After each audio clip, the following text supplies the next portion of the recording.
Hi, video 2 of being homeless. But yeah, getting back to what I was saying, guys, I mean, it is so amazing how people are only around you for status. That's it. Oh, she got this, she got that, she doing this. But when you lose something, God reveals to you who is for you and who is not for you. I was so lost, guys. Let me tell you. I thought I had it really going on. I thought I had my head screwed on straight. But when you're married or you're in a relationship to a narcissist, they mind F you. You know what I'm saying? They mind F you. And it's amazing how they damage you. Everything that I tried to do, I said, God, you don't want me to stay here in Georgia, do you? God blocked. He blocked everything that I tried until I fully surrendered to him.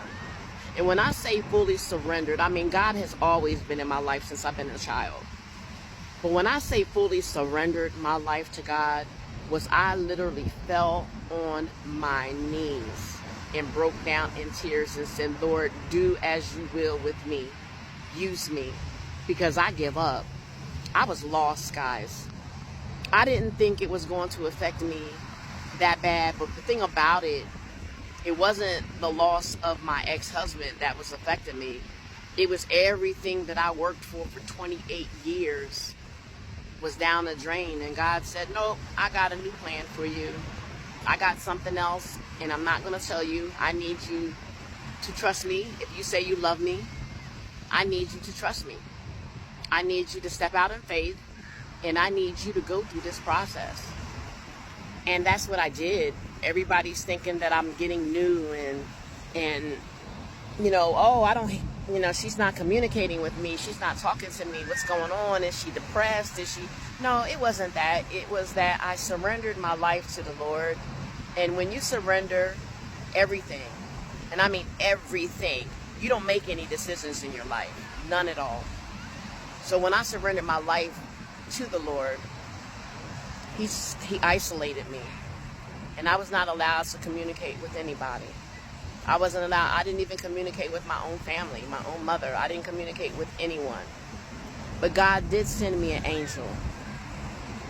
And she is such a beautiful soul, because she is the only one out of everybody that I connected with. Now, I still have friends that I chose not to connect with, because every person that I asked and every person that I said, you know me, right? You know who I am. You love me, right? Yeah, girl, I know you. I got you. You know we cool. I'm like, the devil has always been on my back all my life. And what happens is what I'm saying, when Satan wants you so bad, the people that are the closest to you is the ones that he affects. So every person that I encountered, family and friends, Satan jumped into them and changed them. And I was the enemy. And I couldn't understand, like, whoa. I'm used to it, because like I said, this has been happening to me all my life.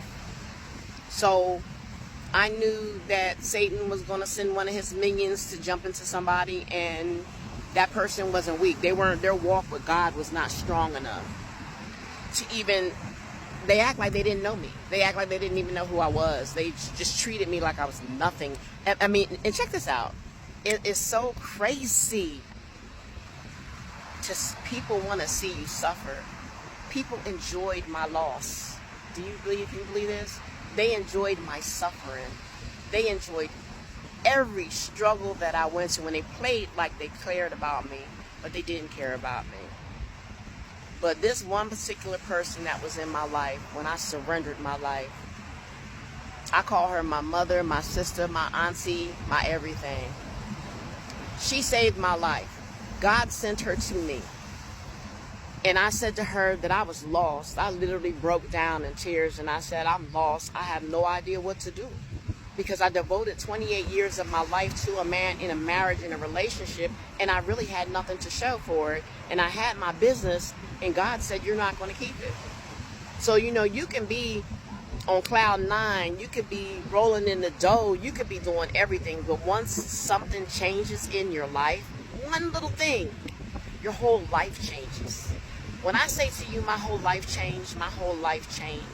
I cried over and over and over and over again. I cried. And I was like, why are you doing this to me, Lord? Why are you doing this? And he says, I'm not doing anything to you, baby. He says, but I need to break you down in order to rebuild you and build you back up to be a new person. And so that is what he did. He broke me down. He took everything from me. He told me, I need you. Look, check this out. I'm saving storages. I got storages that's going up for auction. I mean, I'm just like blowing money. I have money now. Don't get me wrong, but I'm trying to save every little bit of something that I had. I mean, when we moved to Georgia from Illinois, we had about 6 storages. We lived in a 10,000 square foot home. So when I tell you my house is fully furnished, every level, I had 4 levels in my house, and my house was fully furnished. It took 6 trailers to move us to Georgia. And then we also had the storages.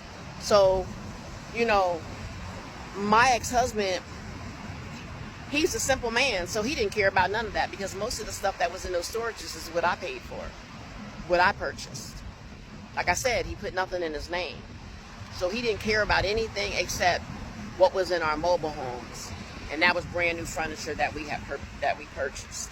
So he didn't care about the storages. He didn't care about anything.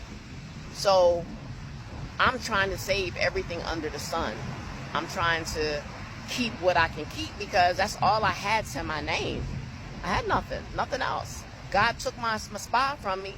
So everything that I put in storage, you know, is all that I had. But once again, the video is getting a little bit long again, so I'm going to go to a part 3. And you guys have a blessed day. Bye-bye.